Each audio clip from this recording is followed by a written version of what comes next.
अस्सलाम वालेकुम बच्चों, कैसे हैं आप लोग।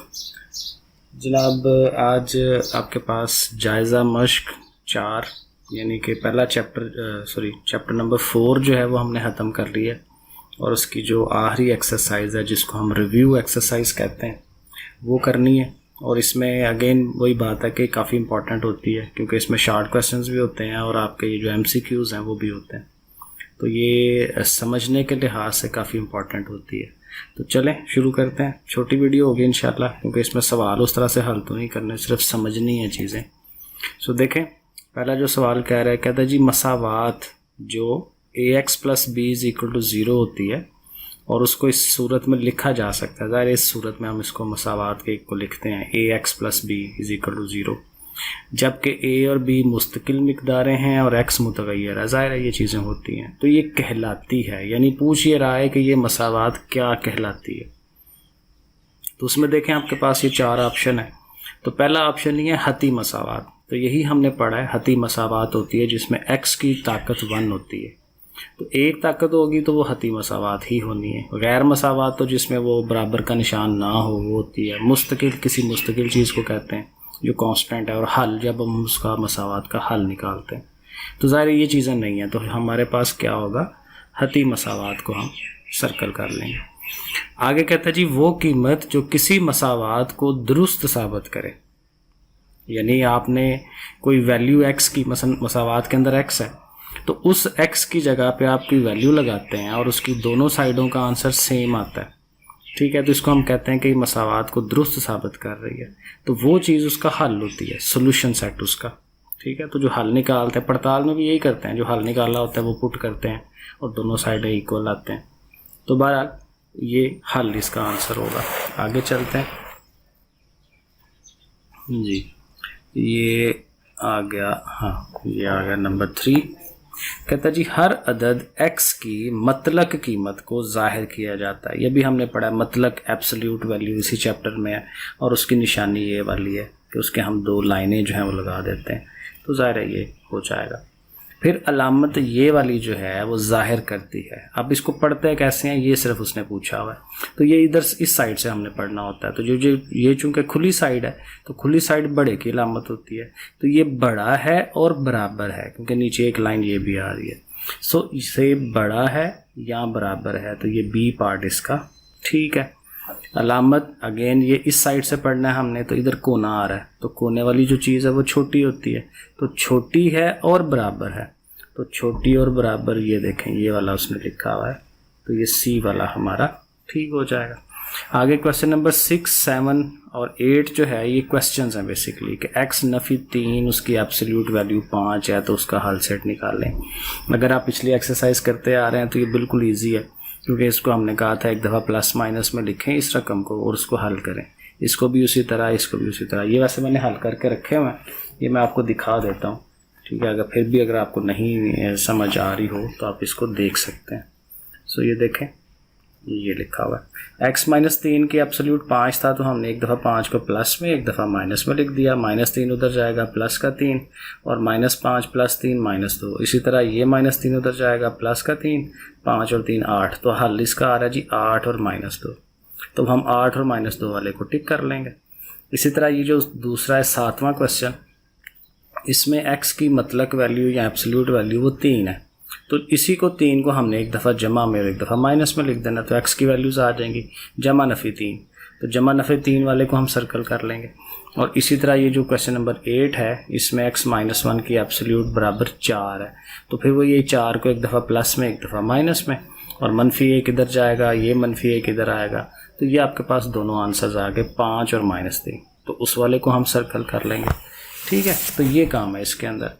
तो ये मैंने निशानियाँ लगाई हुई हैं, तो ये वाला 8 और -2 आंसर आया था, ये इसका जमा नफ़ी 3 आया था, और ये इसका जो है वो 5 और -3, तो ये हमारे आंसर्स आ जाएंगे। ठीक हो गया। अब आ जाए ज़रा हाली जगह पे, ये ज़रा इंटरेस्टिंग चीज़ें हैं, समझने वाली हैं, एक किस्म की जैसे वो पहेलियाँ नहीं होती उस तरह से है। ज़रा देखें, कहता है अगर 15 10 से बड़ा है, तो ज़ाहिर बड़ा ही होता है 15, और 10 आगे से P से बड़ा है, ठीक है। तो फिर क्या होगा कि 15, क्योंकि 15 सबसे बड़ा है, 15 10 से बड़ा था और 10 आगे से p से बड़ा है, तो p सबसे छोटा हुआ, तो फिर 15 जो है उसने बड़े ही होना है, तो ये हमने 15 की तरफ बड़े की अलामत दिखा देनी है। फिर कहता है जी -3 बड़ा है x से और फिर आगे से x बड़ा है y से, ठीक है। तो फिर डेफिनेटली -3 ने बड़े ही होना है y से, क्योंकि y फिर अगेन वही बात कि सबसे छोटी वैल्यू आ जानी है, क्योंकि -3 x से बड़ा है, ठीक है। x आगे से y से बड़ा है, तो y सबसे छोटा होगा। इसी तरह अगर कहता है a छोटा है 60 से, एक एग्जांपल ले लिया करें माइंड में, मसलन 50 ले लें, क्योंकि 60 से छोटा कोई वैल्यू भी हो सकती है, लेकिन 50 ले लें कि 50 है a की वैल्यू, और फिर 60 जो है वो आगे से छोटा है b से, ठीक है। b एक और नंबर है, तो 60 उससे भी छोटा है, तो फिर जाहिर है a जो है उसने छोटे ही होना है b से, ठीक है। तो ये एग्जांपल के लिहाज से उसको कर लिया करें। आगे जी नंबर 4 पे आ जाए। कहता है x + 1 = y है, यानी x में कोई एक रकम जमा करेंगे तो फिर उसने y के बराबर आना है, यानी x छोटा हुआ फिर, क्योंकि x में एक जमा करना पड़ रहा है, फिर वो y के इक्वल हो रहा है, तो इसलिए x छोटा है। तो फिर x छोटा है तो फिर छोटे वाली अलामत x की तरफ लगाएं, ठीक है। आगे चलें। m - 2 = 9, यानी m में से 2 निकालने पड़ रहे हैं, फिर वो जाके n के बराबर हो रहा है, तो फिर m बड़ा हुआ, क्योंकि m में से 2 निकालेंगे, बड़ी रकम में से कुछ निकालें तो वो किसी चीज़ के बराबर आएगी ना, तो m बड़ा है, तो फिर m की तरफ हमने बड़े की अलामत लगा देनी है, ठीक है। ये थोड़ा ज़रा सोच के, लॉजिकली सोच के करना पड़ता है। कहता है फिर क्या, अगर x बड़ा है y से तो फिर 4x और 4y, देखें दोनों चीज़ों को आपने 4 से ज़रब दी है, तो फ़र्क कोई नहीं पड़ेगा, जो पहले चीज़ है वही रहनी है, यानी x y से बड़ा है तो फिर x वाली चीज़ ने, यानी 4x ने बड़ा ही होना 4y से। इसी तरह आगे चले, नंबर 7 पे आ जाए। नंबर 7 में फिर वही कह रहा है x y से बड़ा है, लेकिन अब आप यहाँ 10 से तकसीम कर रहे हैं, काम वही है कि एक ही चीज़ से दोनों तरफ काम करवा रहे हैं, तकसीम करवा रहे हैं 10 से दोनों तरफ, तो फिर काम वही रहना है जो पहले से है कि x बड़ा है y से, तो इधर भी बड़ा ही होना है, ठीक हो गया। हाँ, ये जो आखिरी वाला है माइनस वाला, देखें x y से बड़ा है लेकिन अब -2 से ज़रब दिला रहे हैं, तो ये याद रखना है कि माइनस के साथ ज़रब दिलाएंगे तो रकमें उल्ट जाती हैं, यानी बड़ा छोटा हो जाता है। तो अगर x बड़ा था तो अब x ने छोटे हो जाना है, ठीक है, माइनस का ये याद रखें। ये हो गया जी। 2-4 और हैं, वो भी ज़रा देख लें। ये आ गया, कैमरा हिल जाता है मेरा। ओके जी।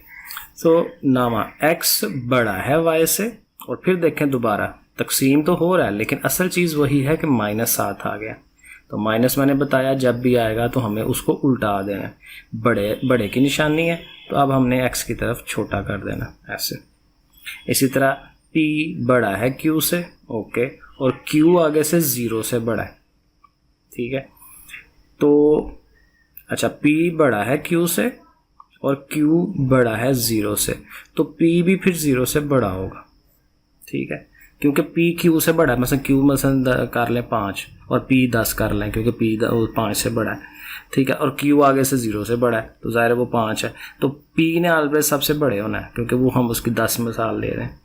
इसी तरह आगे चलें, u बड़ा है 0 से, 0 से बड़ी तमाम जो प्लस की वैल्यूज़ होती हैं वो सारी, ठीक है। तो फिर -3u, यानी u वैसे अगर फॉर एग्जांपल 3 था तो उसको -3 से ज़रब दें तो वो -9 चला जाएगा, तो वो 0 से छोटा चला जाएगा, क्योंकि फिर भी वही बात आ गई कि मनफी की वजह से एक साइन उल्ट जाता है। ये याद रख लें, ये टोटका याद रखें कि मनफी से जब भी ज़रब देनी है अलामत ने तब्दील हो जाना है, छोटे ने बड़े ही हो जाना, बड़े ने छोटे हो जाना। और अगर u बड़ा है 0 से तो u/6, तो फिर प्लस की वैल्यू से डिवाइड करा रहे हैं, कोई फ़र्क नहीं पड़ेगा, वही चीज़ रहनी है, तो इसने वही बड़े वाली अलामत ही रहनी है जो पहले से है, ठीक है जी। लें, ये आपकी वो मुतफरक मशक है, तो इसको ज़रा ध्यान से करें, पेपर के पॉइंट ऑफ व्यू से बड़ी अहम होती है, ठीक है जी। ओके, अल्लाह हाफिज़।